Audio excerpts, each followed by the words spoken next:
Intro. Time written in stone, let's slow things down. Imagine you're standing in the middle of a quiet desert. It's early morning. The rocks are still cool. The sky is soft pink. Somewhere far away, a bird chirps. Not much else moves. And above you, the stars are fading, but the memory of them lingers.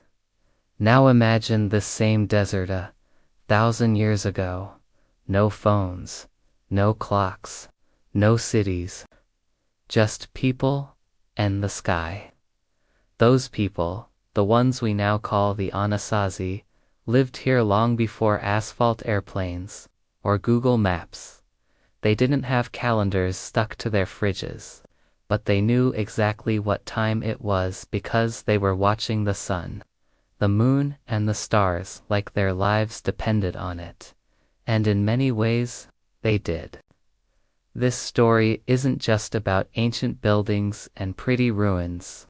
It's about how people who lived in what seems like the middle of nowhere without modern tools somehow built homes, roads, and sacred places that line up perfectly with the most important events in the sky: the solstices, the equinoxes, the moon cycles. They carved time into stone.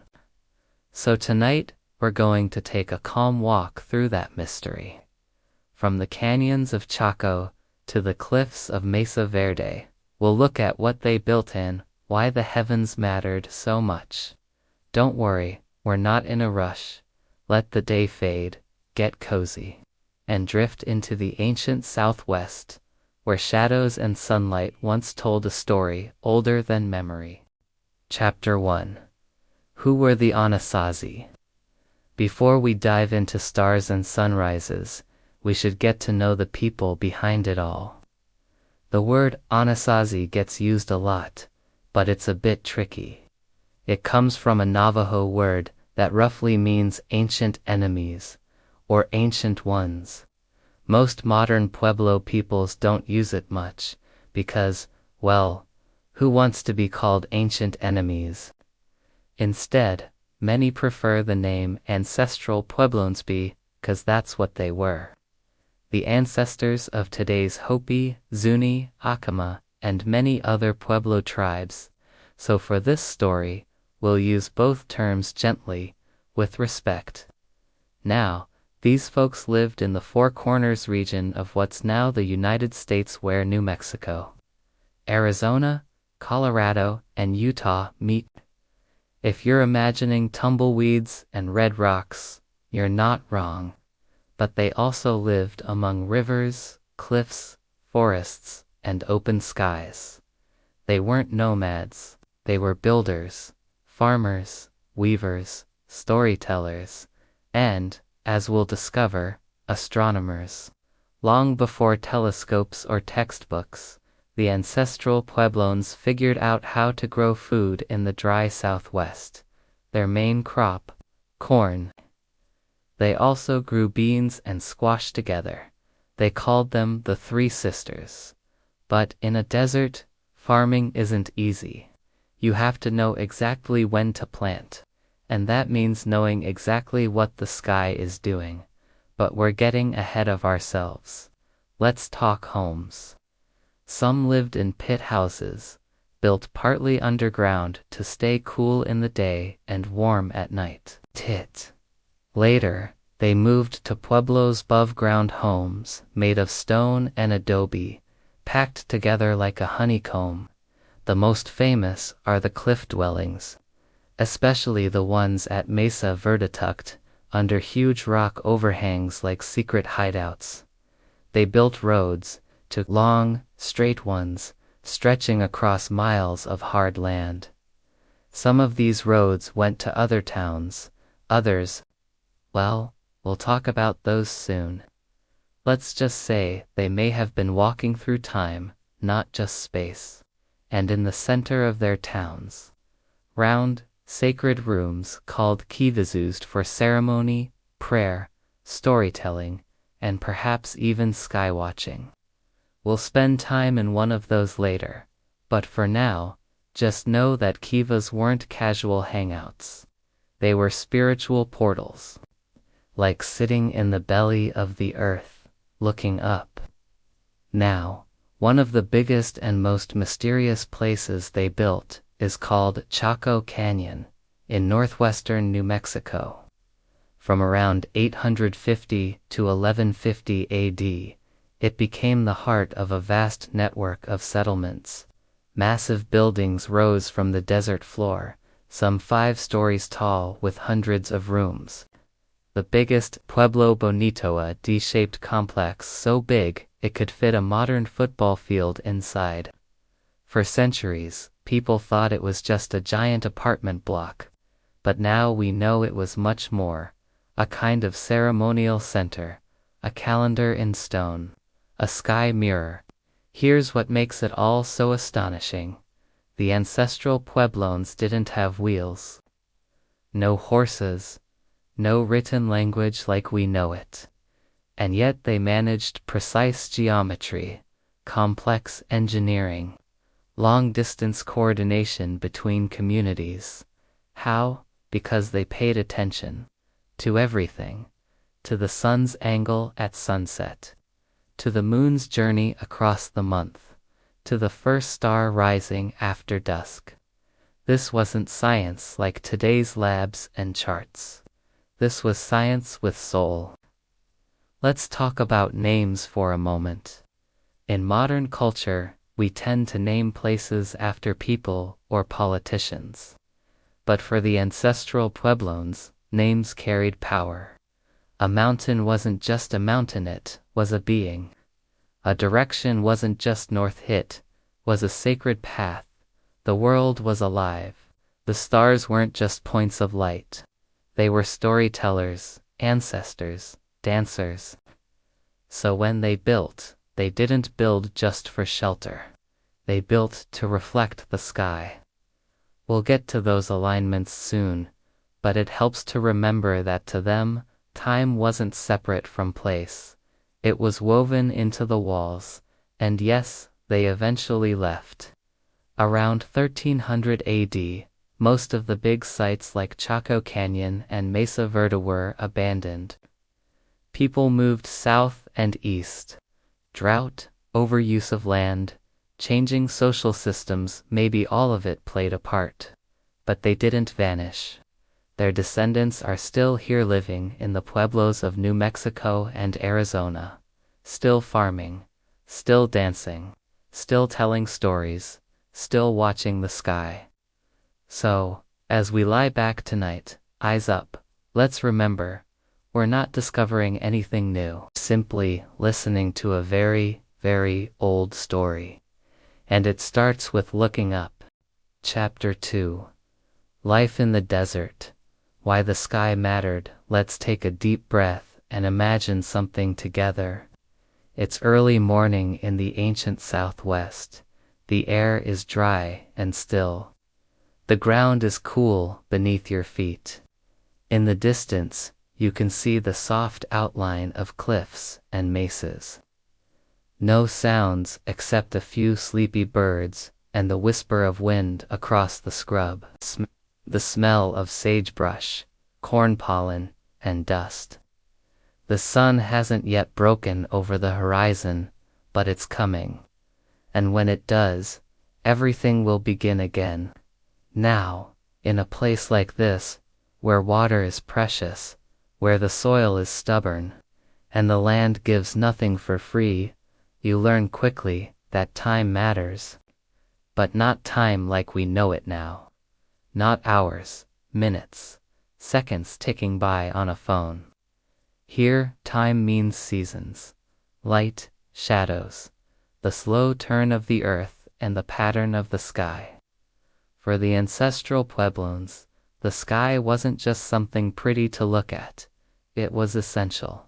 It told them when to plant, when to harvest, when to prepare for winter, when to dance, when to pray.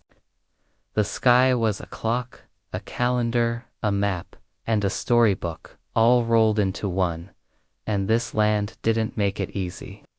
In the high desert of the American Southwest, the weather can swing wildly. Hot days, cold nights, long stretches of drought, sudden storms. The growing season is short, and one bad harvest could be the difference between life and hunger. So knowing the exact moment to plant corn wasn't just helpful, it was survival. But how do you know when that moment comes? You watch, you wait, you remember, you listen to the sun. Picture a family in a small pueblo, thousands of years ago. They've survived another winter, stored what little they could, and now they wait. Every morning someone steps outside before dawn, watching the eastern horizon. They're looking for something small, but important where the sun rises. Because the sun doesn't rise in the same place every day. It drifts north and south across the year. At the winter solstice, it rises at its farthest southern point. At the summer solstice, it rises farthest north. And in between are the equinoxes, the days when day and night are equal. The ancestral Puebloans noticed these changes. They marked them with stones, shadows, and buildings. Some even carved spiral symbols into rock faces, placing them where a sliver of light would hit just right only on a certain day of the year. That's not luck, that's observation, that's pattern. That's a kind of science that doesn't use numbers, but knows the sky better than we know our inbox. The sun wasn't just useful, it was sacred. To many indigenous cultures, including the Pueblo peoples, the sun is alive. It's a being, a source of life, warmth, and rhythm. It's honored in ceremony, in stories, in songs passed down from elder to child for generations. And when the sun returns to its highest or lowest point in the sky, what we call the solstices, it's a big deal spot. Not just because of crops, but because of spirit. Think about it. The winter solstice is the longest night of the year. Everything feels still, quiet, cold. But then, the sun comes back. Slowly, steadily, the days grow longer, the warmth returns. It's a kind of resurrection, a promise. The summer solstice is the opposite. The longest day, the height of light. A time of celebration, maybe even caution, because the sun can also burn if you don't show respect. These shifts weren't just scientific, they were ceremonial. They meant something deep, and they were watched with care. But it wasn't just the sun. The moon had its own rhythm, its own meaning. The Puebloans followed its monthly cycle: new moon, full moon, waning, waxing. Some even tracked longer lunar cycles that took nearly 19 years to repeat. Imagine that kind of patience. And then there were the stars. The Milky Way, bright and bold in the desert night. Constellations rising and falling through the seasons. Some stars were linked to planting times, others to migration. Some carried stories of animals, heroes, or spirits. The sky wasn't a mystery, it was a neighbor, a guide, a teacher, and the land it joined in. Because the ancestral Puebloans didn't just watch the sky, they built with it. They placed buildings in just the right spots, so that the sun would shine through a window on the first day of spring. Or so a shadow would fall perfectly on a stone marker during the equinox. They built kivas that echoed the shape of the cosmos, and plazas that opened to sunrise points. These weren't accidents. These were invitations for light to come in, for spirit to move through, for people to gather at just the right moment. Imagine sitting in a round room as a beam of sunlight slowly travels across the wall, then touches a spiral. Just once, on one day of the year. Cool. And everyone knows, it's time. So why did the sky matter? Because it brought order to a wild, unpredictable land. Because it helped them live. Because it reminded them that they were part of something vast, beautiful, and eternal. Because even in the quiet, dry corners of the world, where water is rare and crops are fragile, the sky never stopped turning, never stopped shining. It gave meaning, it gave rhythm, it gave hope. And maybe that's something we've forgotten a bit today. We wake up with alarms. We follow calendars made by companies. We plan by emails and apps. But long ago, people looked up. They noticed the slant of sunlight across their doorframe, the way Orion tilted at sunset, the way the moon hung low during winter. And in that noticing, they found connection. To the land, to the seasons, to each other. So next time you wake before dawn, or catch the sunset out of the corner of your eye, maybe pause, just for a second. Look east, or west, or straight up, and know that, 1,000 years ago, someone else was doing the exact same thing, not because they had to, but because the sky was speaking, and they were listening. Chapter 3. Watching the Sun, Solstices, and Equinoxes. So here we are still in the dry, ancient lands of the Southwest, still walking slowly through sandstone and silence. The fire is low, the stars are out, and now we're going to look up just like they did and follow the sun, but not in a hurry. The ancestral Puebloans didn't rush the sky. They watched it slowly, patiently, day after day, because they knew something we often forget. The sun keeps a schedule, and that schedule tells you everything you need to know about the rhythm of life. Let's start with the basics. The sun doesn't rise in the same place every morning. It shifts. Slowly, almost like it's dancing across the horizon. Over the year, it glides north, then back south, then north again over and over. At the winter solstice, usually around December 21st, the sun rises at its southernmost point. It's the shortest day of the year and the longest night. It feels like the world is holding its breath. The plants are quiet. The air is cold. But just when it seems like the light might disappear forever, it comes back. The days start getting longer. Little by little. By the summer solstice, around June 21st, the sun reaches its northernmost point. That's the longest day of the year. The heat is strong. The corn is growing. The people are busy, but also careful. Too much sun can scorch. It's a time of strength, but also respect. Then there are the equinoxes, the spring and fall moments, when day and night are nearly equal. Not too long, not too short, just balanced. To the ancestral Puebloans, these weren't just dates. They were sacred moments. Time to honor the light, the turning of the seasons, and the cycle of life itself. So how do you track something that moves so slowly? Well, first you watch, every day, without fail. And you mark what you see.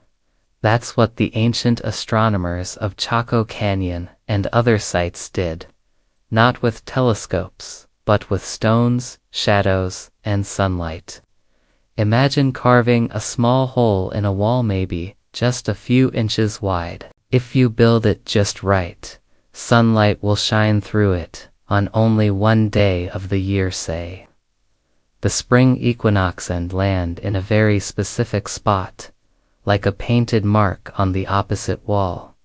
And when that beam of light shows up, the people know it's time. Time to plant, time to gather, time to prepare the kiva, time to dance. These alignments weren't by accident. They were deliberate. passed down from generation to generation, observed by elders, builders, and ceremonial leaders who understood the sky like a language. Now let's go to Chaco Canyon, the heart of it all. If you were to fly over Chaco today, you'd see something strange. The buildings aren't just scattered randomly. They're placed with care. Pueblo Bonito, the largest great house, faces slightly southeast just right to catch the winter sunrise.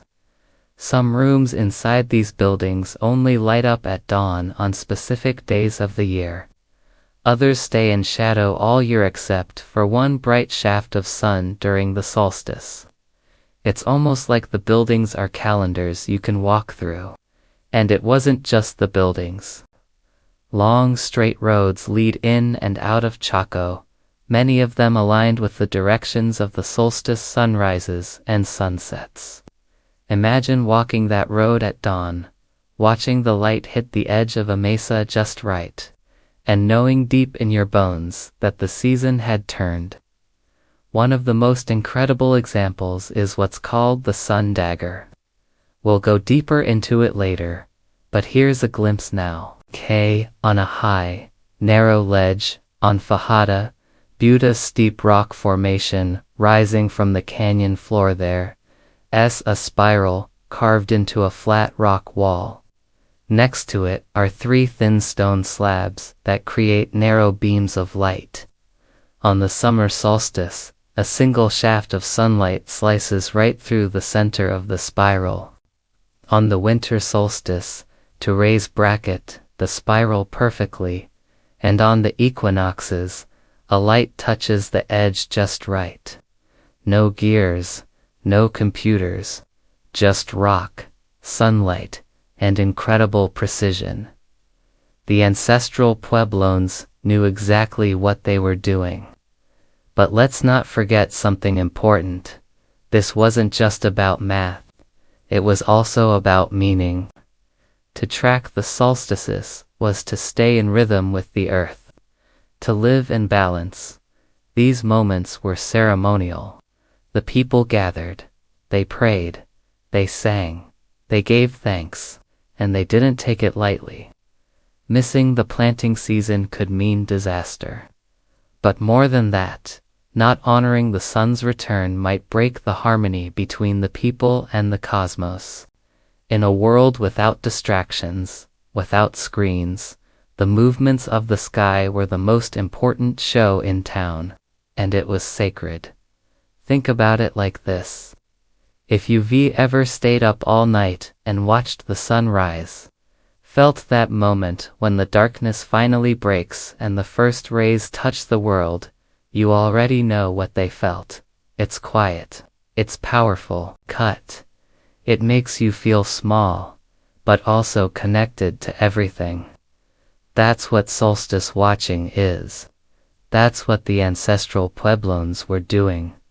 Not just looking, but feeling, listening, honoring, and the best part, these ancient alignments still work today.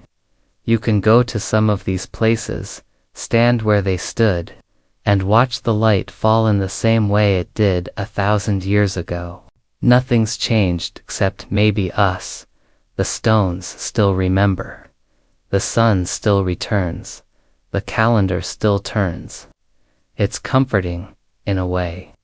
In a world that changes so fast, where time feels slippery, the old sky schedule keeps ticking quietly above us, and the ancestral Puebloans are still whispering through it.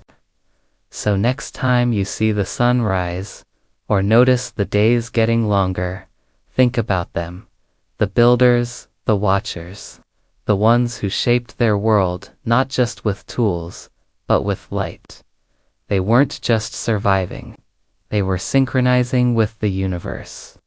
And that, my friend, is something worth remembering. Chapter 4. Building with the Sun. Chaco Canyon's grand plan. Let's return to Chaco Canyon, now quiet, wide, and ancient. If you could stand in the middle of it on a warm morning, You might feel like you've stepped into the middle of something very old and very planned. The canyon walls stretch high around you, worn smooth by centuries of wind. There's no sound but the breeze through sagebrush and maybe a lizard skittering off under a rock. But look closer, and you'll start to notice something. These buildings, stone on stone, stacked without mortar, aren't just placed wherever the land happened to be flat. No, they're aligned. They're pointing at something, or maybe waiting for something. Chaco Canyon was more than just a village. Between around 850 and 1150 AD, it became a ceremonial and cultural center for the entire region. Roads stretched out in all directions, outlying communities lined up with it. Hundreds of miles of paths, some straight as arrows, led pilgrims right into the heart of the canyon. And at that heart, Pueblo Bonito, even in ruins, it's breathtaking. Code, a massive D-shaped building, built in stages over centuries. Some rooms were stacked 4 or 5 stories high. Over 600 rooms total. That's not a simple house, that's a masterpiece. Now, archaeologists used to think it was just a residential complex. But the more they studied, the more they realized people probably didn't live there full time. Instead, they gathered there for ritual, for exchange, for skywatching. Think of it like a cosmic conference center. And here's where things get interesting. The layout of Pueblo Bonito is not random. Its front wall is tilted, just so angled toward the spot where the sun rises during the winter solstice. Not a degree off, just right. Some of the windows and doorways align with other solar events. Sunlight streams into particular rooms at sunrise or sunset only on certain days. And when it does, it lights up carvings or niches that were carefully placed, almost like turning on a sacred switch. It's not just beautiful, it's intentional. And it wasn't just one building. Take Casa Rencanada, a giant kiva-round ceremonial chamber nearby. It's huge, one of the largest kivas in the southwest. Built into the earth like a bowl, with a carefully cut opening in the wall. Now here's the magic. During the summer solstice, sunlight shines through that opening and lands directly on a niche carved into the inner wall. Just for a few moments, just on that day. No electricity, no lasers, just sunlight and perfect planning. It's like a spiritual spotlight. Imagine the feeling of being in that room as the beam hits. Everyone gathered, watching. No one speaks. And then, as the light lands, the ceremony begins. Many of these alignments have been tested by modern researchers using computers, drones, and astronomy software, and guess what? The Ancestral Puebloans got it right. With no modern tools, just keen observation, passed down through generations. Imagine the patience it took, watching the horizon every morning, marking the shadows, adjusting the angle of a wall, trying again the next year, and the next, until it was perfect. They weren't just building homes, they were building instruments to track the sky. Let's not forget about the roads. Chaco's straight roads are famous. They stretch as far as 100 miles from the canyon in every direction. But here's the thing, they always connect to other towns or water sources. Some led nowhere practical. So why build them? Well, some scholars believe they were ritual pathways, and many are aligned with solar directions, north-south, east-west, or angled to match the sun's movements during solstices. So maybe people walked them not just to get somewhere, but to reenact the sun's path, to participate in the sky's journey. Imagine walking that road in silence. The morning sun rising in front of you, your shadow stretching behind. Every footstep part of an ancient tradition. You're not just moving across land. You're moving through sacred time.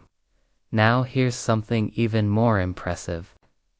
Some buildings in outlying communities places far from Chaco were built with similar solar alignments. Some of them even mirror structures in the canyon itself, as if the whole region was connected not just by roads, but by a shared calendar. They didn't have phones, but they had the sun, and they used it to stay in sync. But remember, these weren't just engineers. They were also spiritual people.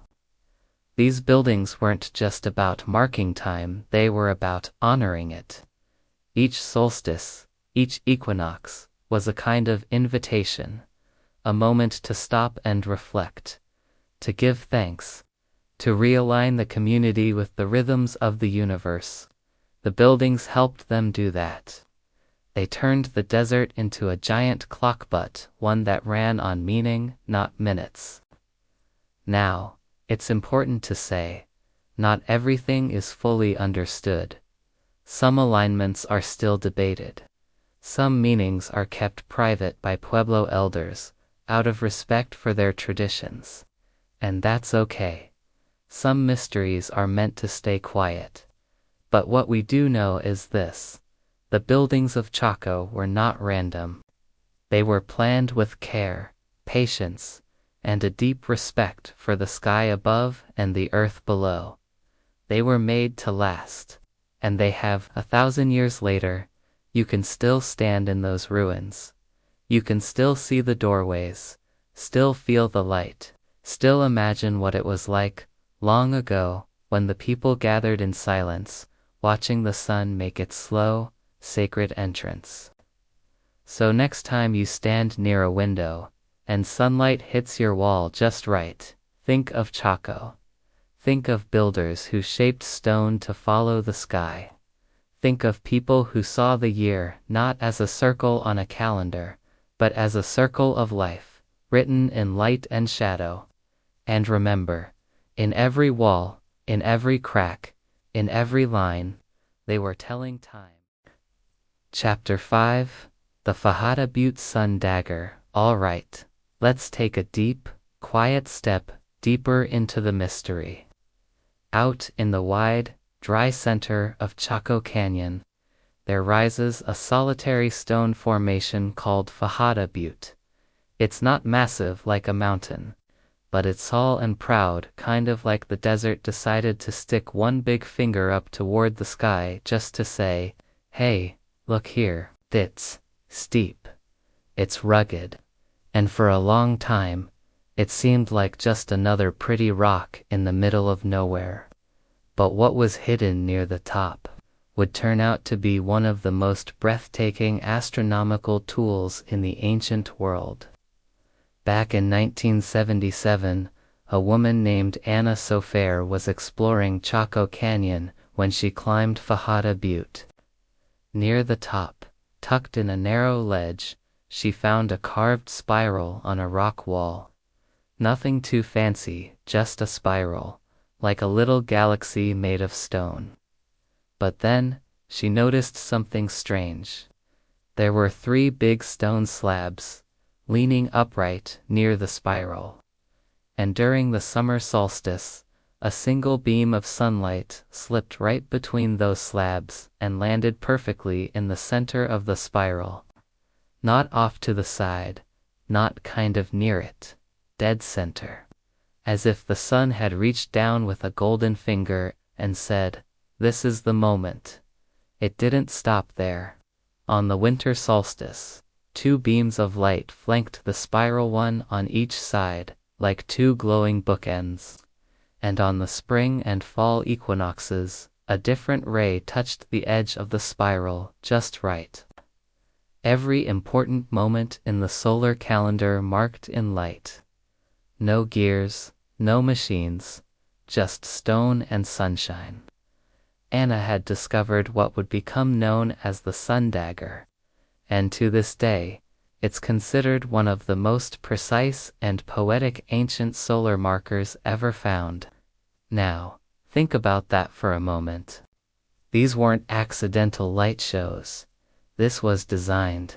Someone or maybe generations of someone's figured out exactly where to place the slabs, the spiral, and the ledge so that the sun's light would hit just right on specific days of the year.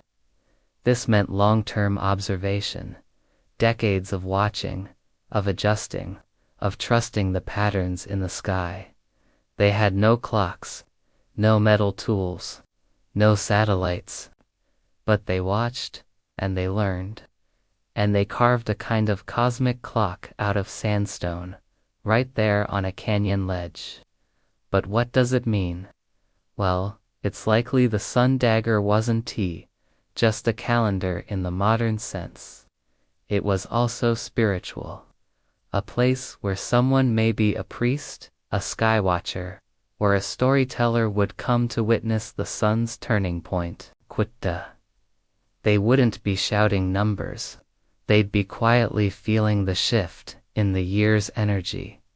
A moment to listen, to mark, to honor. Just like the sun's journey was regular, the people's connection to it was ritual. The spiral symbol itself is important too. Spirals show up all over the ancient southwestern petroglyphs, pottery, and textiles. They often represent cycles, life, movement, water, energy, the turning of time. A spiral isn't just a shape, it's a story, one that keeps going, one that never really ends. And here, at Fajada Butte, the spiral gets kissed by light, as if the universe is confirming, yes, this path is true. But here's a little sad twist. Because so many people began hiking up to see the Sun Dagger in the 1980s and 1990s, the foot traffic caused erosion. The rock slabs started to shift just a little, enough that the light no longer falls exactly the way it used to. Eventually, the site was closed to the public to protect what remained. So now, you can't climb up and see it in person. But in a way, that adds to the mystery. It's hidden again, sacred, private. Like the canyon itself took the Sun Dagger back, whispering, "You've seen enough." Still, thanks to photos, records, and modern studies, we know what it did. And it still blows minds, today's scientists, spiritual folks, artists, dreamers. It shows how art, science, and soul can live in the same place. It shows that ancient people weren't simple. They were exact, inspired, and in tune with the world around them. We sometimes think ancient equals primitive, but then something like the Sun Dagger reminds us they were watching the universe while we were still fumbling for coffee. Now, the big question, was this the only one? Maybe not. There are other spirals carved into rocks around the southwest, and other sites where sunlight seems to mark important days. But the Sun Dagger is special because it's so clear, so clean, so cinematic, like the sun itself was in on the plan. And maybe that's the beauty of it. Because at the heart of this story is something very human, the need to understand where we are in time. To know when the dark ends, when the light returns, when to act, when to wait. Even today, we look at calendars, schedules, reminders. But the ancestral Puebloans looked to the sky. They built monuments of stone that could whisper to them, once a year, in golden light. Now, this is the day. And that is kind of magical. So, next time the sun rises, try this. Stand in the light. Feel it on your face. Imagine you're on a ledge, 1,000 years ago. You're holding a story that's been passed down not in words, but in shadows and spirals. You're part of a world that speaks through the sky and the sun. It hasn't forgotten. Chapter 6.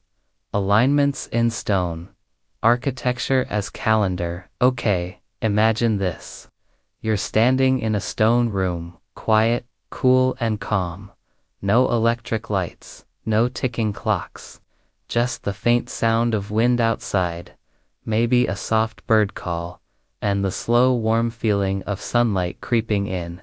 Now, the light hits the far wall, but not just anywhere. It strikes a small carved notch, a niche, a painting, maybe even a spiral. And everyone in the room knows. This is the day. This is what they've been waiting for. You see, to the Ancestral Puebloans, architecture wasn't just about shelter. It wasn't just keeping rain out or making cozy homes, though they did that too. Their buildings were tools, tools to track time, tools to watch the sky, tools to honor the cosmos. In a place where seasons could be the difference between feast and famine, having a structure that told you when to plant, when to celebrate, when to pause, well, that's as important as a roof over your head. So they built their walls, windows, and doorways, not randomly, but precisely. Let's go back to Chaco Canyon, the heart of this great calendar. Many of the great houses like Pueblo Bonito, Chetro Kettle, and Casa Rencanada aligned with the cardinal directions, north, south, east, and west. But not just loosely, some alignments are spot on to within a single degree. These directions weren't just useful for navigation. They had spiritual meaning, too. Many Pueblo stories talk about the 4 sacred directions, each tied to different elements, spirits, or parts of the natural world. So to build your home or your ceremonial chamber facing one of those sacred directions, that's not just smart, that's powerful. It's living in harmony. Now imagine building a window that only catches the first light of dawn on the summer solstice. See, that requires more than luck. That takes generations of watching, marking, and building. Some rooms in Chaco are lit only once a year. A single ray of light enters and touches a special spot. Maybe it lights up a petroglyph. Maybe it lands on an altar. Maybe it marks the moment when people gather, sing, and offer thanks. And when it passes, you wait another 364 days. Talk about patience. Even the shadows mattered. Some stone markers were placed where the shadow of another wall or pillar would touch them at specific times of year. Shadow tracking is tricky business. It takes more than good guessing. It means you understand not just where the sun rises, but how it moves across the sky hour by hour, season by season. It's like a sundial, but stretched across entire buildings. One amazing example is a site called Juvenweep, just north of Chaco, in what is now Utah and Colorado.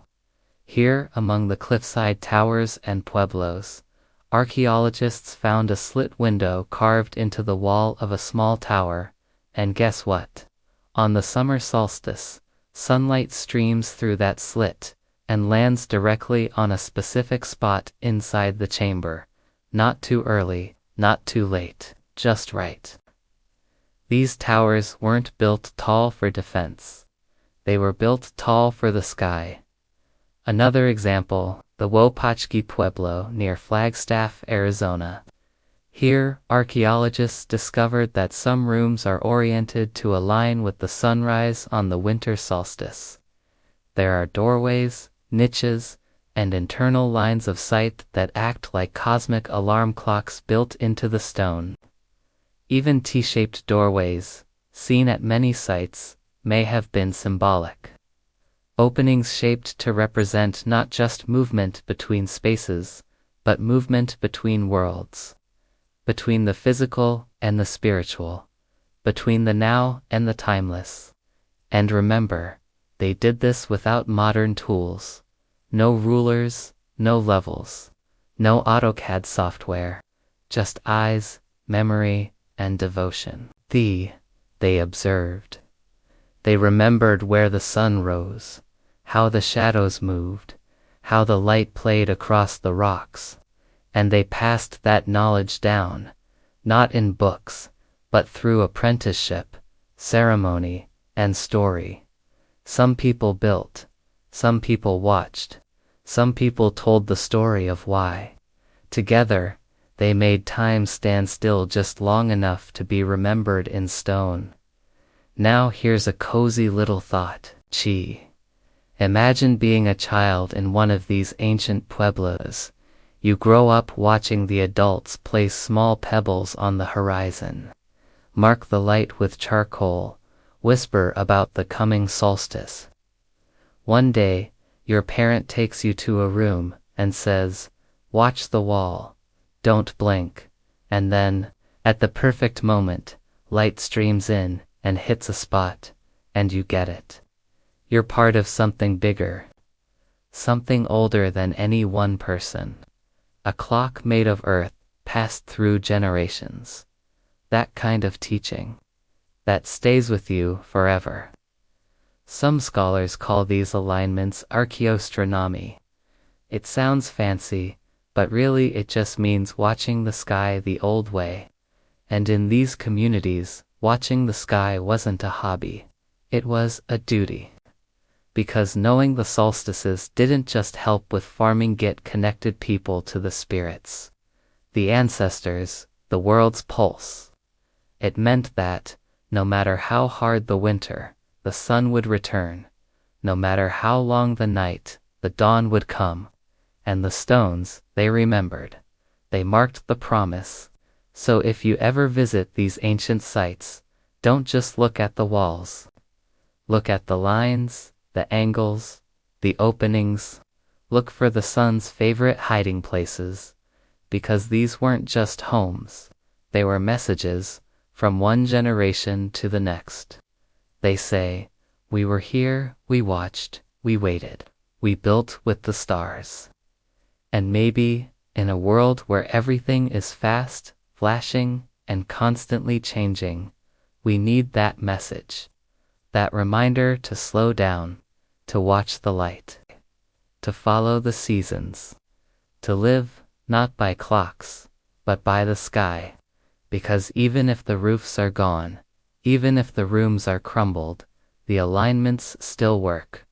The sun still shows up. The shadows still fall. And the architecture still whispers.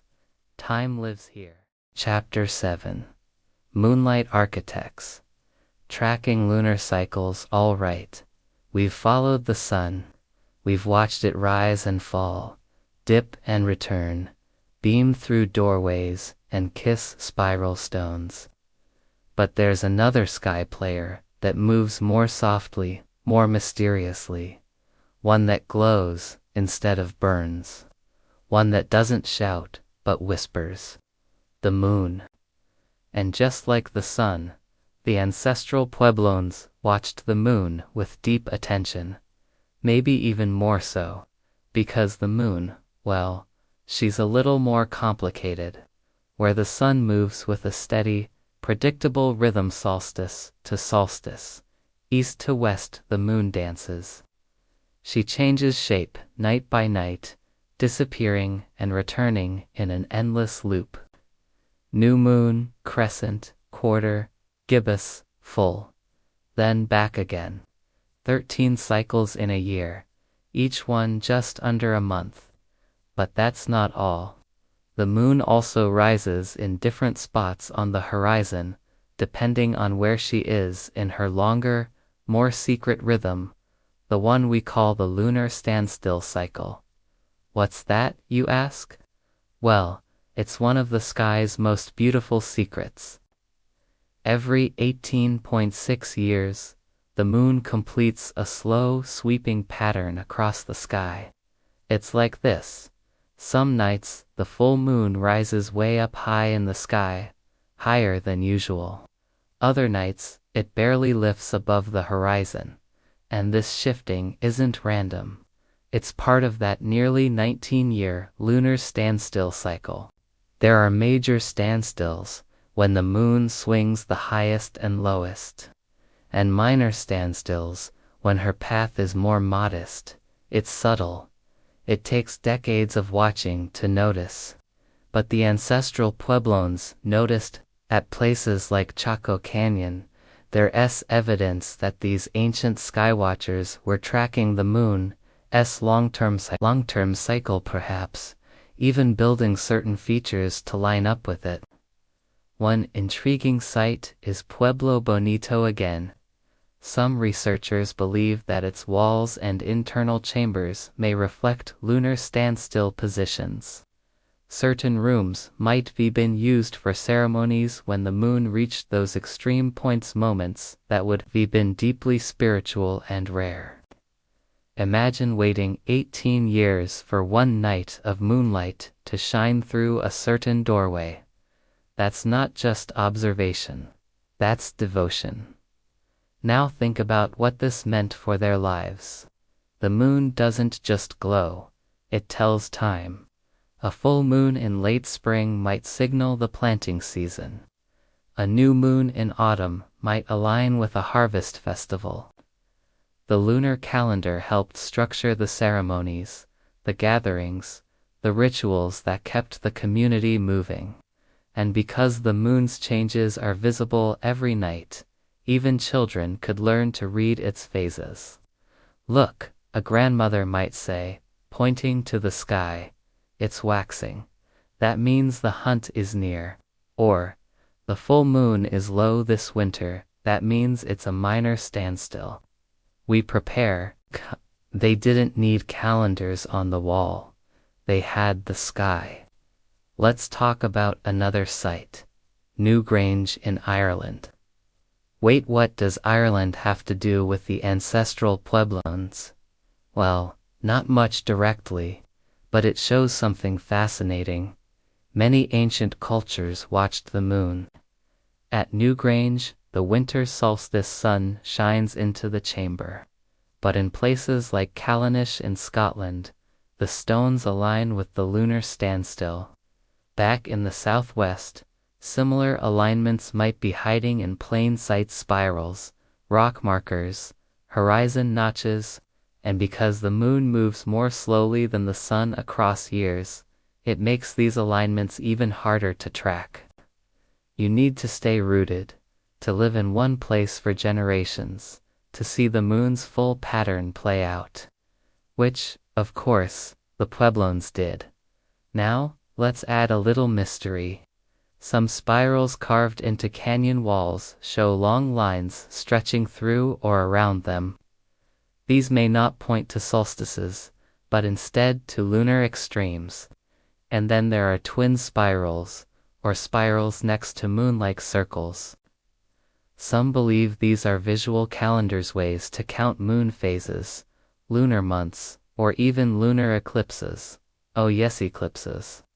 You better believe they noticed when the moon turned red, or vanished, or glowed like fire. Think about it. You're lying on a flat stone, wrapped in a blanket. The canyon is still. The fire has burned low. And above you, the moon is full and silver, lighting every edge of every wall. Then, slowly, she darkens, turns copper, fades. The people gather. No one speaks. They knew it would happen, they expected it. But it's still powerful, still sacred. The kind of night that becomes story. To them, the moon may have been a messenger, a being. Pueblo stories often speak of the sun, father, and the moon mother to spirits guiding life. The sun brings light, heat, and clarity. The moon brings dreams, cycles, and mystery. So to track the moon, was to understand not just farming but family, not just time but relationship. The moon ruled over nighttime ceremonies, women's cycles, and the subtle shifts of emotion and energy. She was soft, but she was strong, and her patterns shaped the people's sense of rhythm, rest, and renewal. Now, here's something sweet.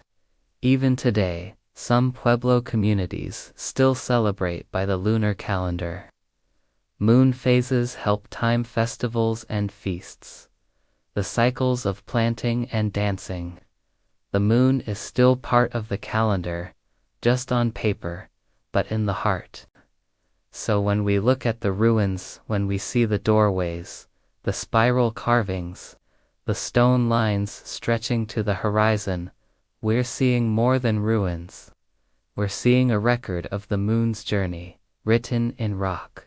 And we're seeing the work of people who stayed up late, night after night, watching, waiting, marking time with moonlight.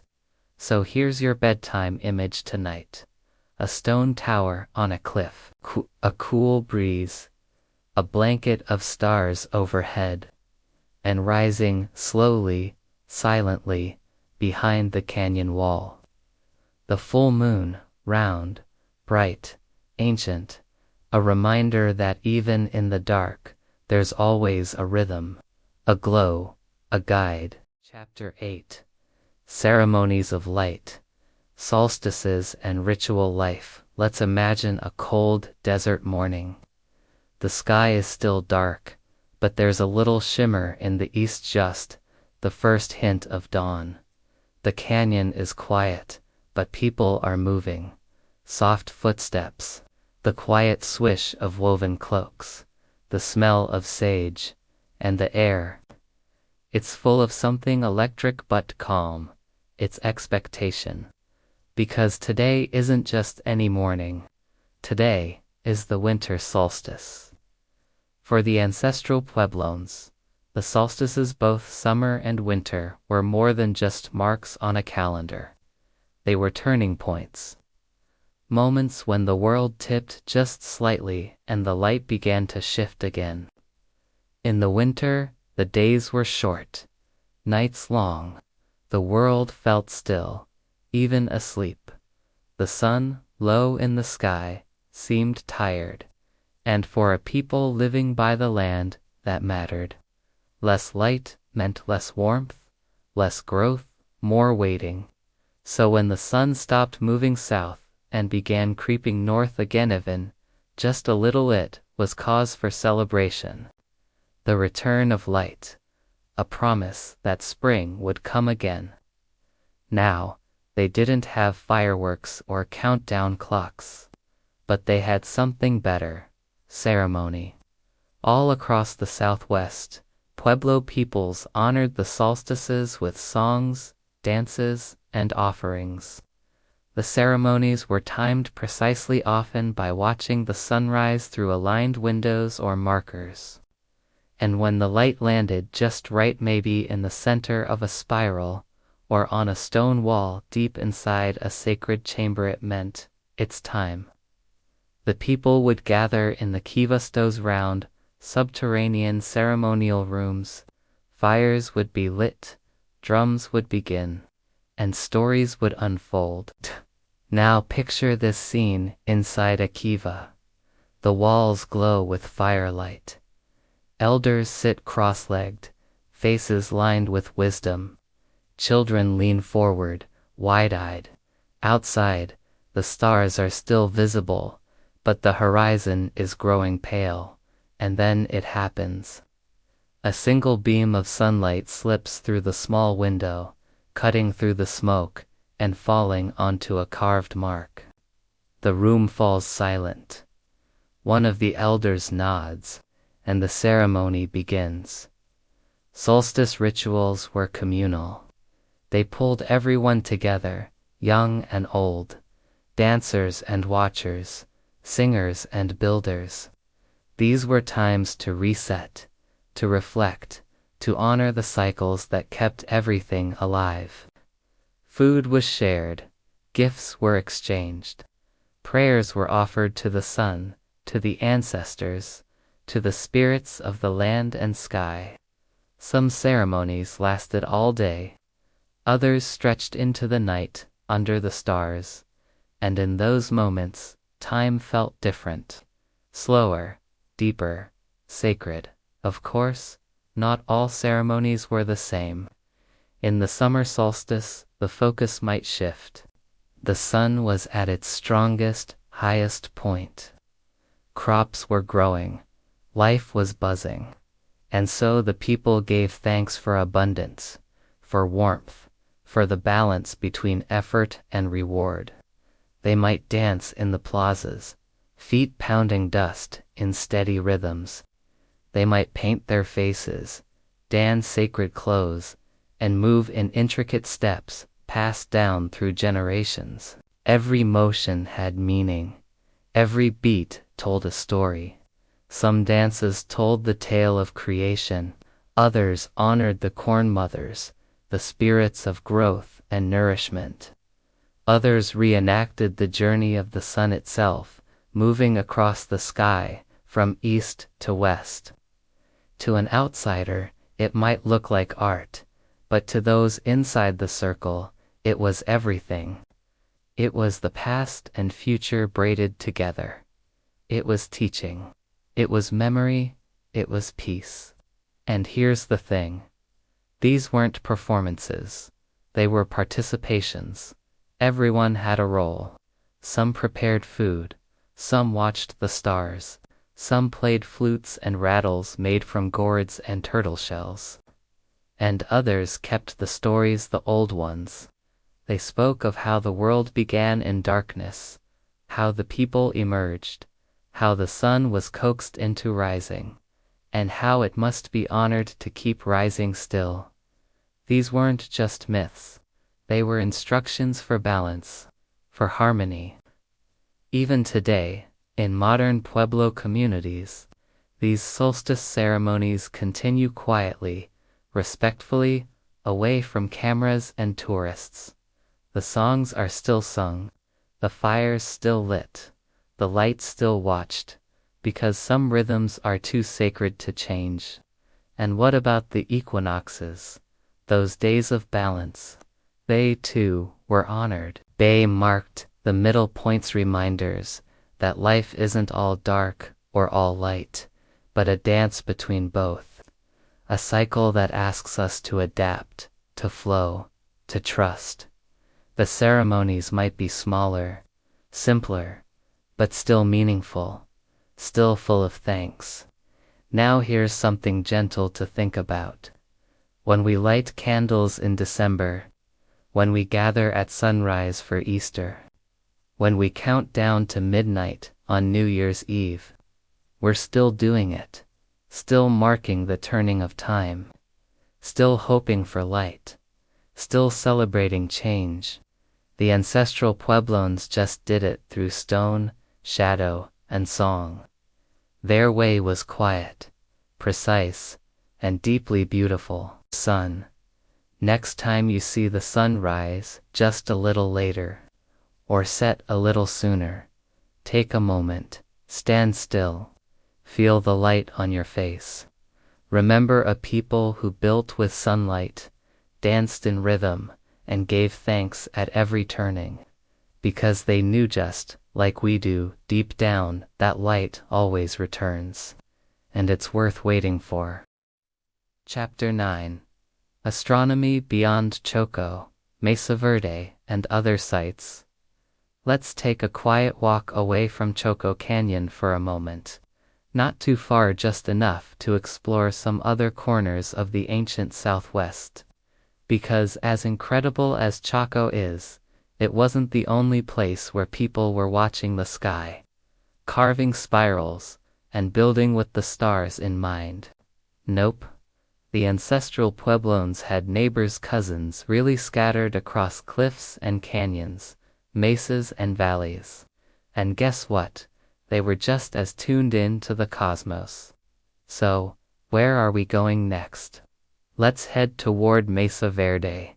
You've probably seen the photo stone villages tucked into massive rock alcoves, high up in the cliffs, looking like something out of a fantasy novel. But this isn't fiction. These were real homes, real people, and real sky watchers. Mesa Verde means green table in Spanish, named for the forested plateau above the canyons. But it's not the greenery that grabs your breath, it's those cliff dwellings. Places like Cliff Palace, Spruce Tree House, and Balcony House. Now, these sites were mostly built later than Chaco around the 1100s to 1200s. But the people who built them carried forward that ancient love of the sun, the moon, and the stars. They carved their homes right into the rock, facing the right directions. Some windows and doorways are thought to align with the solstices and equinoxes, just like down in Chaco. But let's not stop there. Let's visit a place called Sun Temple. Sounds epic, right? And it kind of is. Sun Temple sits on the mesa top, not in the cliffs. It's a D-shaped structure with thick stone walls, no roofs, no rooms for living. It looks and feels ceremonial, not residential. Archaeologists have found that certain walls and sightlines at Sun Temple might point to solar and lunar events. One study even suggested the corners could be used to track lunar standstills, that rare 18.6-year swing of the moon we talked about earlier. Imagine standing at a wall and knowing the moon would only rise there once every 2 decades. That's dedication. That's watching the sky like your life depends on it. And maybe it did. Now, let's drift over to Canyon de Chelly in northeast Arizona. Another hauntingly beautiful place, with tall sandstone walls and ancient cliff houses. Here, you'll find petroglyphs, rock carvings tucked into cracks and crevices. Some of them show spirals, sunbursts, and mysterious figures. Many of these carvings are still being studied, but some researchers believe they could represent solar tracking or calendar markings. And what about Wapatki, that site near Flagstaff we mentioned earlier? Wapatki sits in a much harsher, wind-blown environment, but still, the people there were watching the skies. Archaeologists have found doorways and niches that catch sunlight at special times of year. They also found a ball court, a round structure borrowed from Mesoamerican traditions, where public events or rituals might have been held, possibly tied to seasonal festivals. Even out in the desert, under scorching heat or freezing starlight, the rhythm of the heavens continued. And that brings us to something quiet, something meaningful. These sky alignments weren't always massive or flashy. Sometimes, it was a small window, a simple notch in a wall, a spiral no bigger than your hand. These little things whispered to the observer, "Watch me, I'll tell you when the time is right." Now pause and think about that. In our world, we check phones. We ask Alexa, we scroll through calendars. But the ancestral Puebloans, they waited for the sun to land on a certain stone. They gathered when the moon glowed between 2 cliffs. They danced when the light finally reached the back wall of the kiva. This kind of timekeeping wasn't about control. It was about connection. Let us not forget. These people weren't watching the sky for fun facts or trivia. They were sensing their lives with the rhythms of the universe: births, planting, harvest, migration, ceremony, all woven into a cosmic fabric. So even though Chaco Canyon gets a lot of the fame, places like Mesa Verde, Juvenweep, Canyon de Chelly, and Wapatki show us that this sky-watching culture was wide. It was shared. It was regional. It wasn't just a few elite astronomers. It was grandmothers, children, dancers, farmers. Everyone had a part. And now, centuries later, we can still see the footprints, still feel the alignments, still hear the whisper. Look up. The same sun that lit their spirals still shines. The same moon that crept through their doorways still rises. The same stars that spun above their dances still spin. They may be gone from the mesas and cliffs, but the sky still holds their memory. The stone still remembers. Chapter 10. Petroglyphs and Sky Maps. Stories carved in stone. All right. Now let's go even slower. We're not rushing anywhere. Let's just walk quietly through a canyon. The rock is warm from the sun, but the shadows feel cool on your skin. You brush your fingers along the sandstone walls. Then suddenly you see it. A spiral, carved right into the stone. Not deep, not big, but it's there. A spiral. A handprint. A sunburst. A figure with arms raised to the sky. These are petroglyphs, images, pecked, carved, or scraped into rock surfaces, left behind by the ancient ones. They don't come with captions or signs. There's no text, no dates. But make no mistake, these were messages, stories, calendars, markers, maps, and some of them are all about the sky. Now, not every petroglyph is astronomical. Some are ceremonial. Some are clan symbols. Some are about journeys, animals, water. But many researchers and Pueblo storytellers have found that some petroglyphs seem to track the movements of the sun, the moon, and maybe even the stars. Let's take the most famous example, the Sun Dagger. High up on Fajada Butte, in Chaco Canyon, 3 flat slabs of stone lean up against a rock face. Behind those slabs is a carved spiral, just quietly sitting there, about 2 feet wide. Now here's where it gets magical.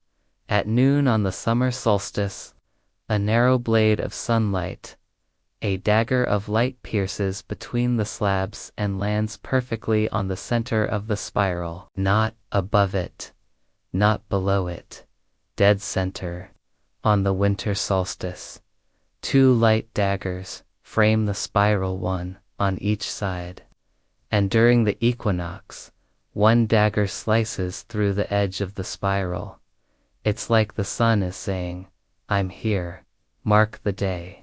No wires, no gears, no batteries. Just light, rock, and ancient intelligence. Sun Dagger site was likely used as a solar calendar, a way to mark the year's most important days. And what's more, it wasn't visible to the whole village. It's tucked away, high up, difficult to reach, which means it might have been watched by a select few keepers of time, sky priests, wisdom watchers. But spirals like that one aren't just at Fajada Butte. They're found all across the Southwest, on canyon walls, near kivas. Beside cliff dwellings, some are large and detailed. Others are simple and worn. Many are positioned so that sunlight hits them in a specific way just once a year. At a site called Mesa, in New Mexico, a carved spiral gets struck by a shaft of sunlight only on the summer solstice. That light travels across the spiral like the hand of a clock.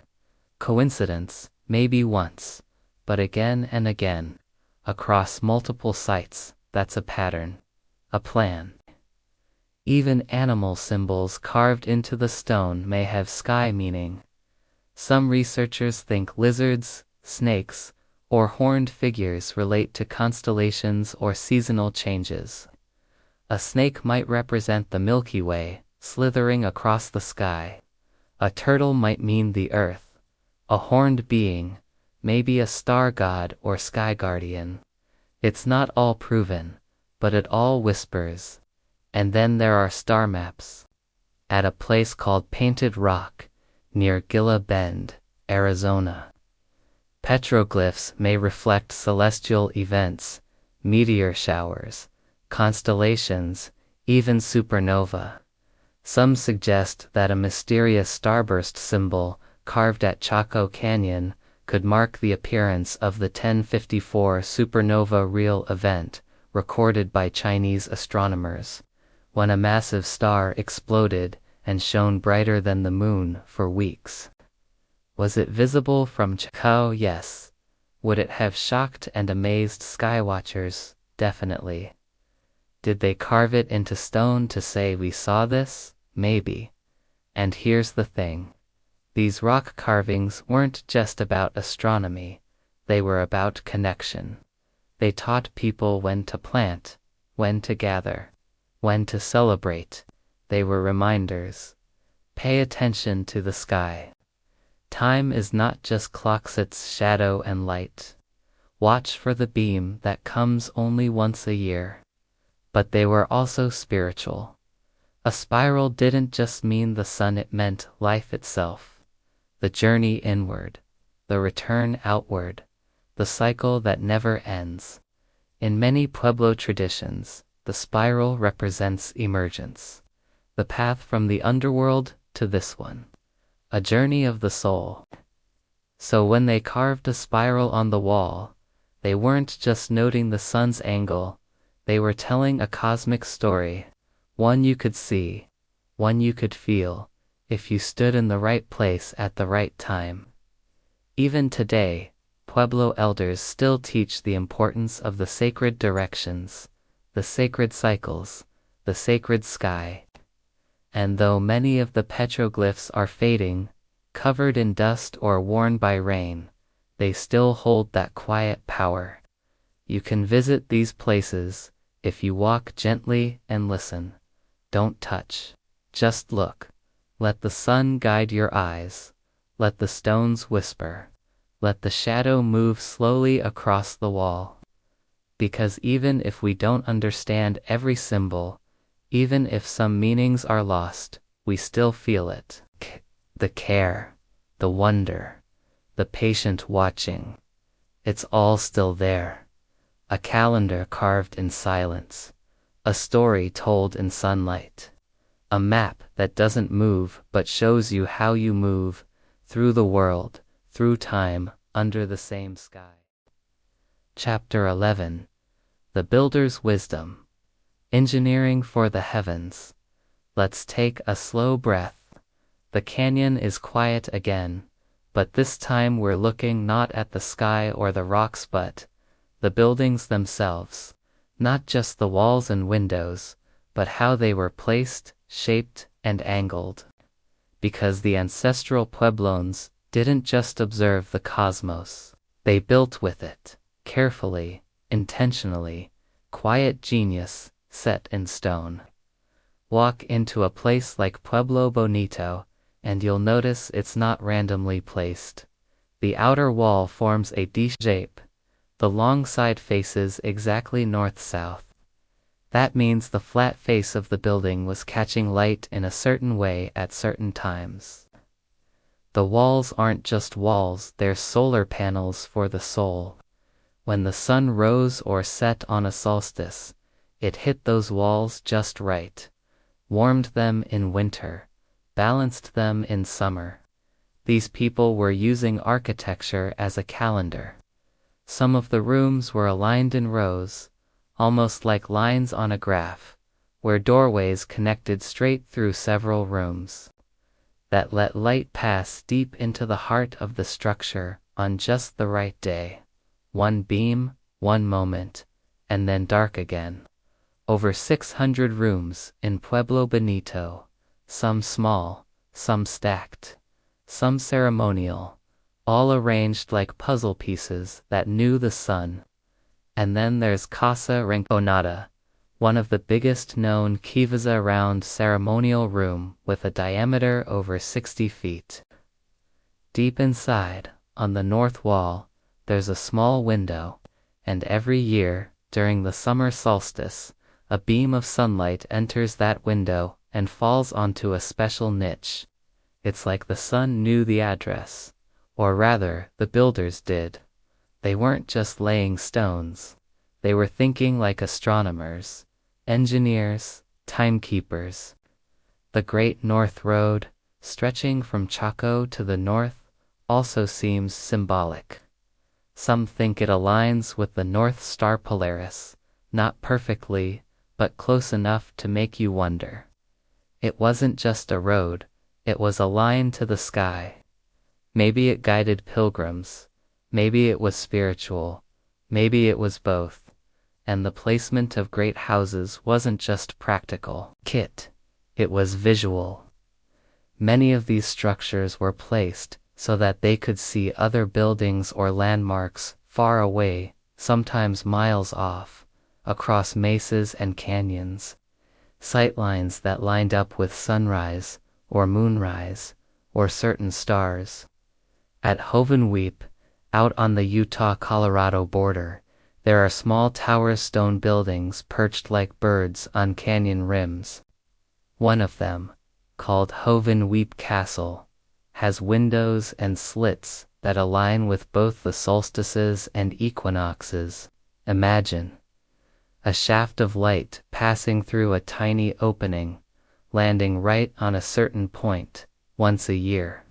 And someone was standing there to see it, year after year, generation after generation.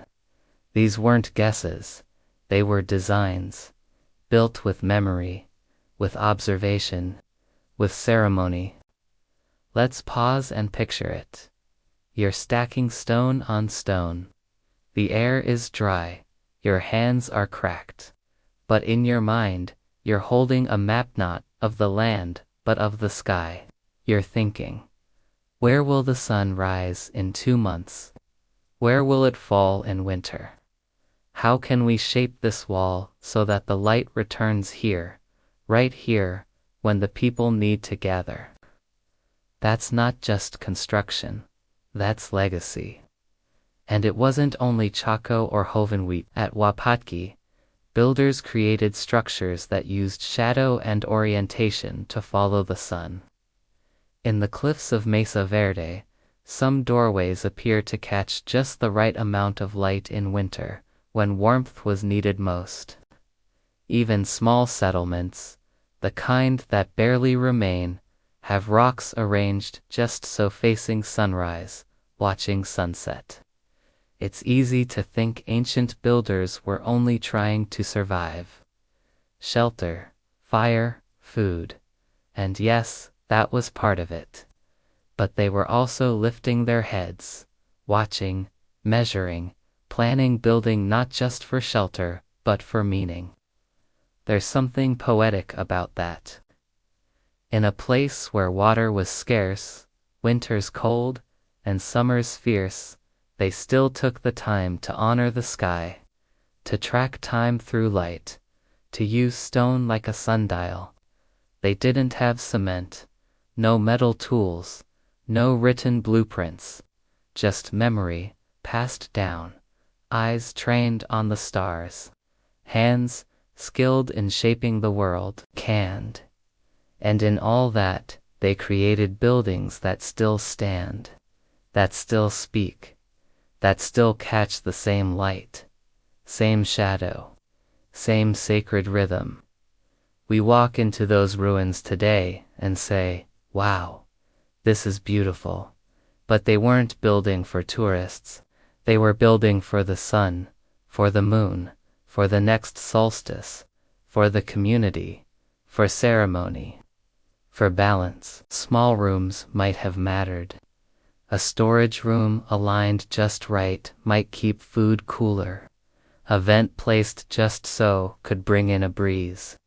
A corner chamber lit only 1 day a year might signal when to plant, when to pray. They built with math they didn't write down. With astronomy they didn't chart on paper. But it worked, still works. And maybe that's the most impressive thing. These builders, without compasses or GPS or CAD software, understood something we still chase today: the power of being in harmony with the universe. Stone by stone, they made time visible, space sacred, light meaningful. And today, when we step into those spaces, and the sun happens to shine just right, we feel it. Even if we don't know why, we feel the hush, the wonder, the echo. We feel the wisdom of builders who aimed their homes, not just at the earth but at the heavens. Chapter 12. Ceremonial Time. Aligning rituals with the cosmos. Let's step softly now, deeper into the rhythm of sacred time, where stones remember songs and shadows tell stories. Imagine the village before sunrise, smoke rising from small fires, people wrapped in woven cloaks, gathering near the kiva. They are quiet, waiting, because this isn't just a morning, it's a moment, kind that only happens once a year, or once in many years, the kind you plan your whole life around, because the cosmos is about to speak, and they are ready to listen. To the ancestral Puebloans, time wasn't just something you tracked. It was something you lived, something you felt in your bones. The whole community moved together, not by hours or minutes, but by ceremonial cycles. Cycles tied to the sky. When the sun crossed a certain notch in the cliff, or the moon rose from behind a certain butte, it was time. Time for planting, time for harvesting, time for fasting, time for dancing. They didn't just glance up at the sky, they watched it carefully, daily, yearly. They knew when the days grew longer or shorter, when the moon was full or dark, when Venus showed up just before dawn, and, with every shift in the sky, they shifted with it. Rituals were not random. They were anchored in astronomical events. The summer solstice wasn't just the longest day, it was the sacred arrival of light. The winter solstice, the return of warmth. The equinoxes marked balance when day and night stood equal, like two dancers in the plaza. These weren't metaphors to them. They were living truths, woven into the ceremonies that marked the passage of the year. Inside the kiva, the fire is low, but steady. The elder sits near the fire pit, speaking in a voice as soft as falling ash. Children sit cross-legged, listening to the old stories. How the people emerged from the underworld, how the twin brothers placed the sun and moon in the sky. How Spider-Woman taught the people to weave not just with thread but with time. Outside, the sun begins to rise, and at that exact moment, light pours through a small opening in the wall, striking a specific spot on the kiva's inner wall. Not by chance, not by luck, but by design. That beam of light says, "It is time." And with that, the ceremony begins. Drums low, rhythmic, like a heartbeat under stone. Dancers step into the light. Their feet press ancient dust into the earth. Each move tells part of the story. One step is planting, another is rain, another is gratitude. Feathers sway, bells sing from their ankles. The whole village gathers, forming a circle, watching, participating. No one is left out. The ceremony is not a show, it is a shared remembering. Everything is symbolic. The colors of the dancers, the direction they move, the time they appear. Some come from the east where the sun rises, where life begins. Others from the west where endings live, where ancestors wait. North is strength, south is growth, the sky is father, the earth is mother. Each direction honored with words, songs, smoke, sight. When the cycle of a ceremony ends, it begins again. Like the sun, like the moon, like life. The people didn't separate science from spirit, they aligned them. A solar event wasn't just physical, it was spiritual. It wasn't just something you observed, it was something you responded to. 10. If the sun was returning, you gave thanks. If the moon was full, you held ceremonies for fertility, for healing, for guidance. Every event in the sky was a kind of invitation, and the people answered with music, dance, offerings, and memory. Cornmeal was spread across stone. Turquoise and shell beads were offered to the earth. Prayers were whispered into eagle feathers and carried to the sky. Time, to them, was not a straight line. It was a circle, spiraling like the carvings on canyon walls. Returning, always returning. In that rhythm, the people felt secure. They were not rushing toward the future. They were walking a well-known path, one lit by stars and stories. Even the preparation for ceremonies was sacred. Before the solstice, watchers would track the sun's position, waiting, watching, noting where the light landed on cliff edges, door frames, stone markers. They knew when the time was near, not because of a calendar on the wall, but because of the way light moved, because of how long a shadow stretched, because of what the sky was saying. And when the signal came, the people gathered. Wood was collected, feathers cleansed, songs practiced. The children watched, learning not from books, but from the quiet choreography of tradition.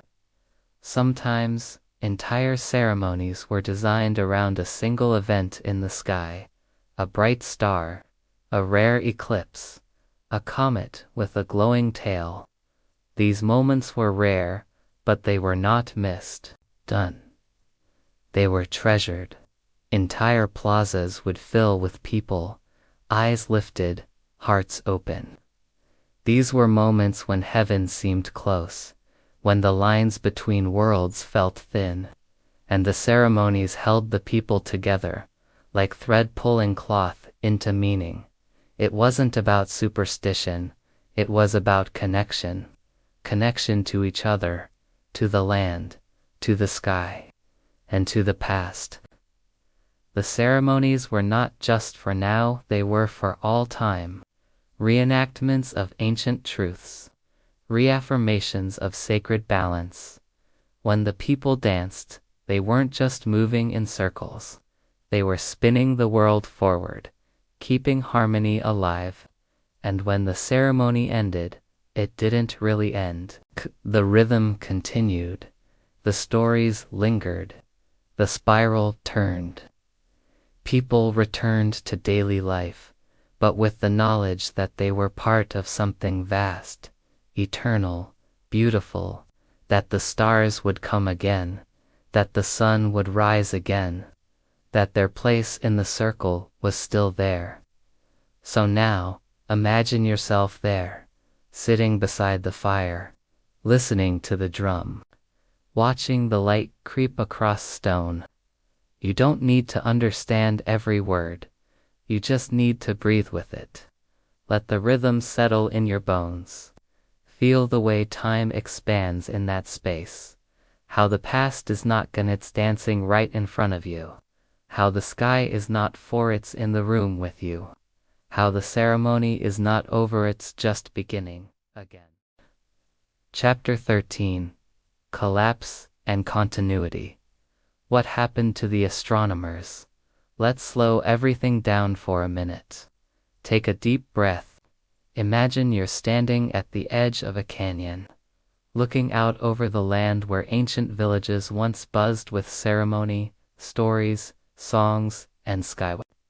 The sun is setting now, casting soft light across scattered stone walls, broken kivas, and the ghosts of plazas where feet once danced in time with the stars. And you wonder what happened here. Where did everyone go?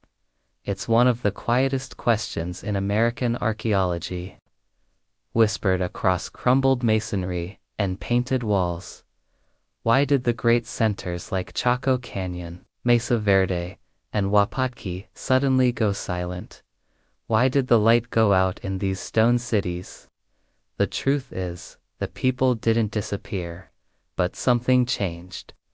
Around the late 1200s, many of the great ancestral villages were gradually abandoned. Not all at once, not in a panic, but steadily. Kivas were sealed, roof beams left behind, tools set down, walls unfinished. In some places, people scratched spiral petroglyphs on canyon walls before they left spirals. That may have meant we are moving on. So what caused the shift? One major reason was likely climate. Tree ring data shows that a series of mega droughts swept through the region. The rains stopped, crops failed, water sources dried up, and when you're living in a dry land, farming on mesas, and relying on seasonal rains to grow your corn, that matters a lot. It wasn't just a bad year, it was decades of hardship. People had to move where the water still flowed. Another reason was resource strain. After centuries of growth, the populations in places like Chaco and Mesa Verde had gotten pretty big. Wood had to be carried from farther and farther away. Farmlands became exhausted. Hunting thinned out. It became harder to sustain large communities in the same spot. Then there were social pressures. Archaeologists have found signs of conflictive defensive walls, burned dwellings, signs of hastily abandoned homes. As resources dwindled, tensions likely rose. Old alliances might have frayed, factions might have formed. Maybe neighbors didn't get along like they used to. Maybe the world didn't feel as balanced. And yet, through all that change, something remained. The knowledge, the stories, the rhythms of the sky. The people moved, yes, but they didn't forget. They didn't stop watching the sun rise or the moon rise. They carried their ceremonies, their language, their relationships with the cosmos into new places, southward, eastward, into the Rio Grande Valley, Hopi mesas, and Zuni lands. The ancestors became ancestors, but their descendants are still here. The Pueblo peoples of today, Hopi, Zuni, Acoma, Laguna, and many others still hold those old traditions. They still dance with the sun, still honor the solstice, still tell stories under the stars. The architecture might look different, the communities smaller, but the ceremonial heart still beats. That's continuity, not in ruins but in rhythm. And even in the abandoned places, there's still a presence. When the sun shines through an ancient window on the exact morning of the solstice, it's still doing what it did 800 years ago. The builders are gone, but their math remains. Their intention remains.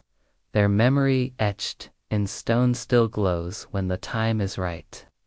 And we, walking quietly through those old paths, feel it.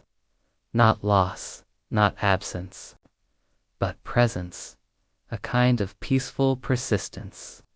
Because the astronomers didn't vanish, they just changed form.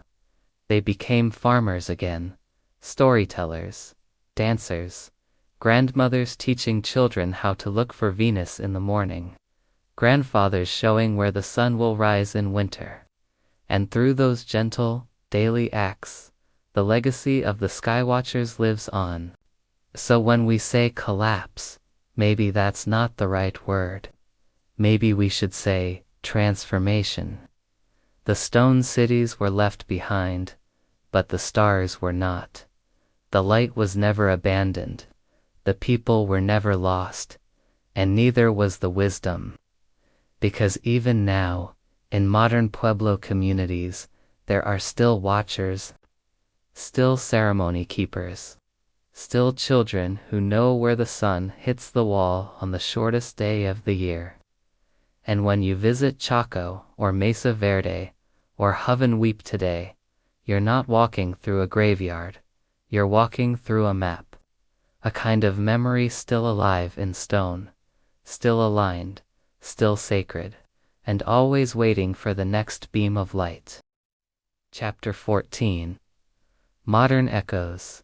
Pueblo Astronomy today. Let's bring the story closer now, not just in space, but in time. Let's leave behind the ruins for a bit. Let the wind carry the dust and stories away as we walk forward, gently, into the present. Because the ancestral Puebloans didn't just vanish into thin air. Their descendants still walk this land, still watch the skies, still remember out in the high deserts and mesas of the Southwest, in places like Zuni, Pueblo, Hopi villages, and the Rio Grande communities. Time hasn't stood still, it's flowed like a river, carrying tradition downstream. The ceremonies continue. The sky is still a sacred calendar. The stars are still ancestors. Every year Hopi villages still honor the soil ceremony in winter, which marks the return of the sun, the lengthening of days, the slow awakening of the world. There's no press release, no grand announcement, just quiet preparations, rituals performed in kivas, songs shared in the early light, prayers offered to the directions. Children still learn when to watch for Venus rising, or when Orion's belt makes its climb through the winter night. They still hear the stories of the twin war gods, the Sun Father and the Spider Woman. These are not bedtime myths. These are teachings how to live in harmony with the land, with each other, and with the sky above. Many Pueblo families still follow an agricultural calendar. They plant corn, beans, squash just like their ancestors. And they watch the sun to know when, not with apps or forecasts, but by reading light and shadow. The same way it was done at Chaco. The same way it was done at Mesa Verde. And even though modern Pueblo homes may have metal roofs, electric lights, or satellite dishes, the old knowledge is still there, hidden in plain sight, passed in whispers, shared over firelight. When researchers ask, where did the ancient knowledge go? The answer is simple. It didn't go anywhere. It's just not written down in textbooks. It's carried in the heart, in the breath, in the dance. Many Pueblos don't share their ceremonies publicly. They're sacred, private, and protected. Outsiders aren't invited to know everything, and that's okay. Some wisdom isn't meant to be displayed. It's meant to be lived and respected. But once in a while, you'll see a quiet Momontan elder pointing to the horizon, explaining how that notch in the mountain tells when the Cachinas will return. Or a child learning which stars come before the spring rains. Even the architecture of modern pueblos sometimes echoes the past. Doorways still face east to greet the sun. Plaza spaces still serve as ceremonial grounds. Kivas are still used. The spiral, the cross, the four directions, they all remain symbols of balance and guidance. And during big events, like the lunar standstill, which happens only every 18.6 years, there are still people who know what to watch for, who stand quietly, before dawn, waiting for the moon to rise just like their ancestors did. The connection isn't just in rituals, it's in everyday life, in how the land is walked, how water is gathered, how animals are respected, how the seasons are welcomed. In Zuni, for example, The community marks the Chaco ceremony, which includes dances, prayers, and star watching, and offering of harmony between earth and sky.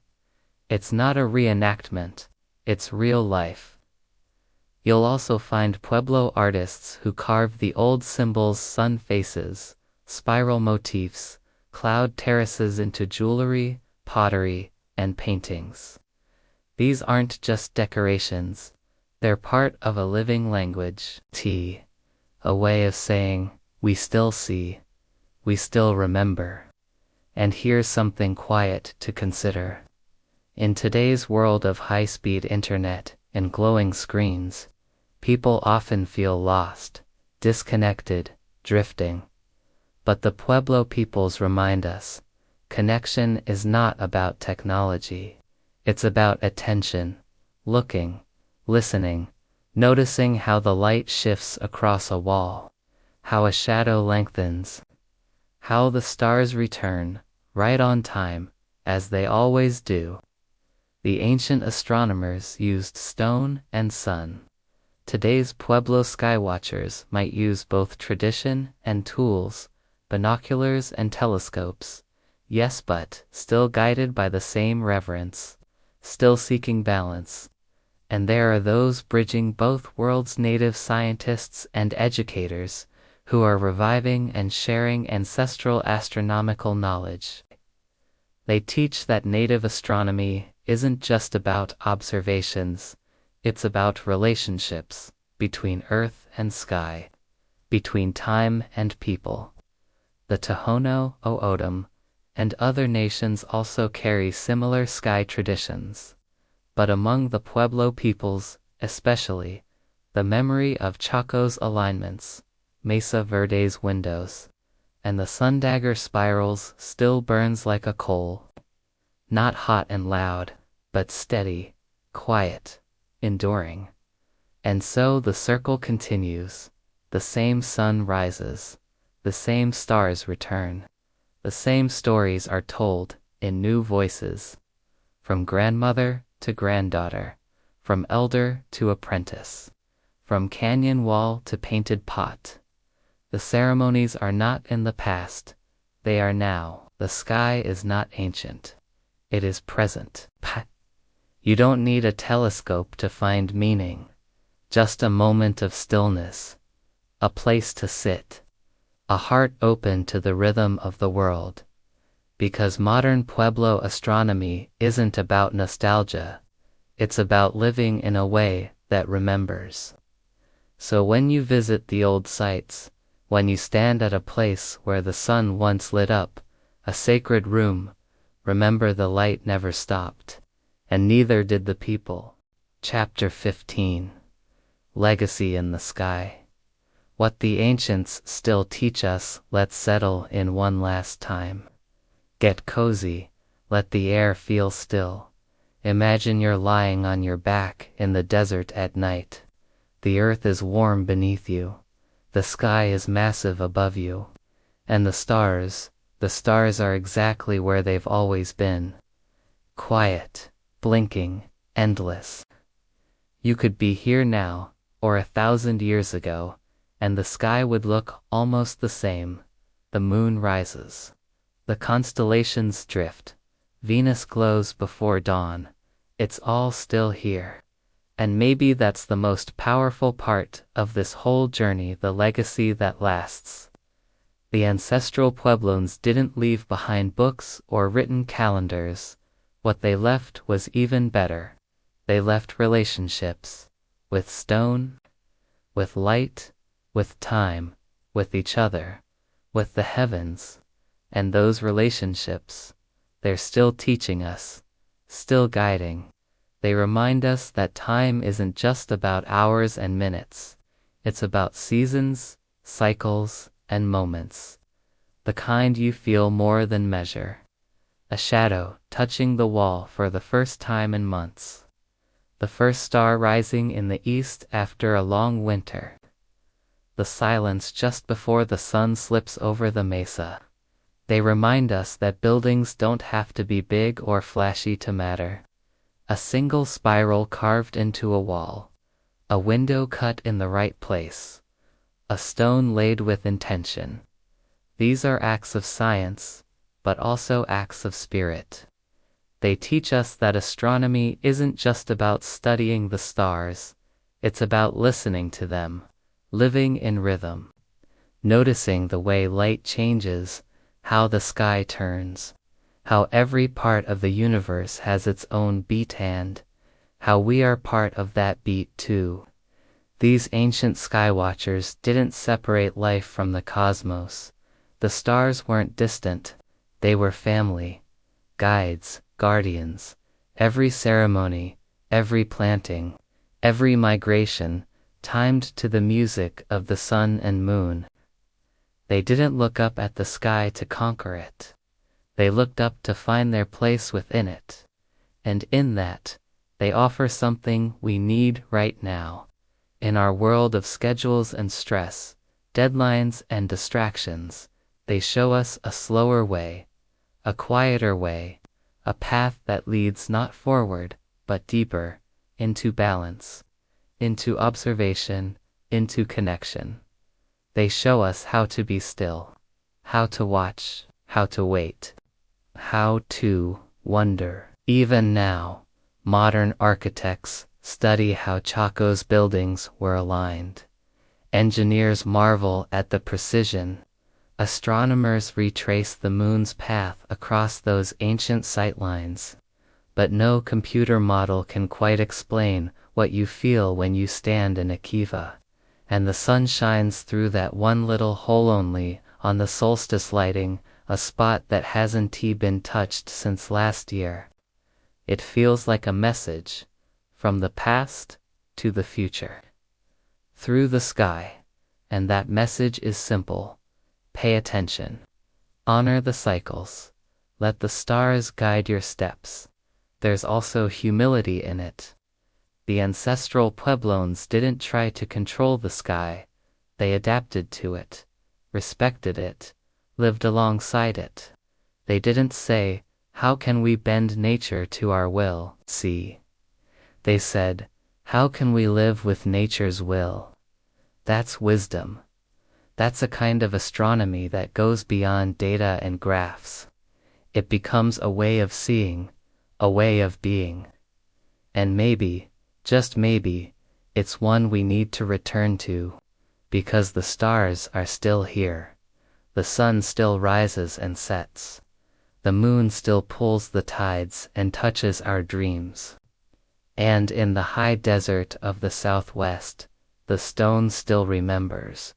The light still shows up on time. And somewhere, not far from where Chaco once glowed with fire and song, a child is learning which star rises in winter. A grandmother is sweeping the kiva floor. A drum is tapping in the distance. The legacy never stopped, it just changed shape. It lives in the spiral, in the beam of light, in the slow turn of the seasons, in the stories whispered by starlight. The Anasazi astronomers aren't just people from the past. They're part of a lineage that stretches through time right up to this moment, with you, reading this under the same sky. So maybe, tonight, you'll step outside, look up, and pause. Not to name every star, not to measure, not to prove, just to be part of it, to breathe with it, to feel what they felt.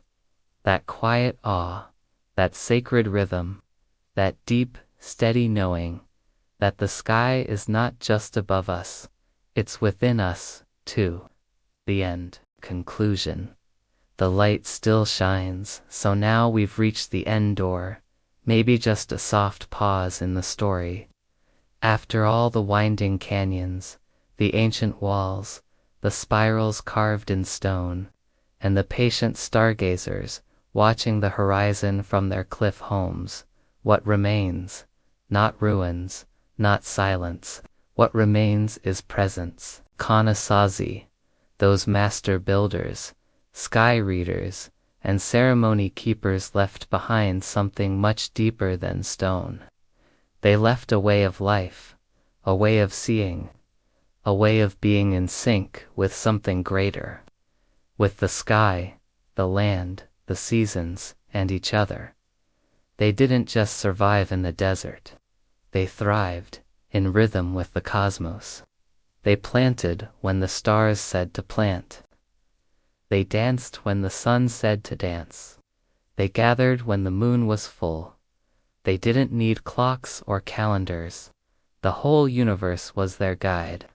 And though their great cities faded, their wisdom didn't.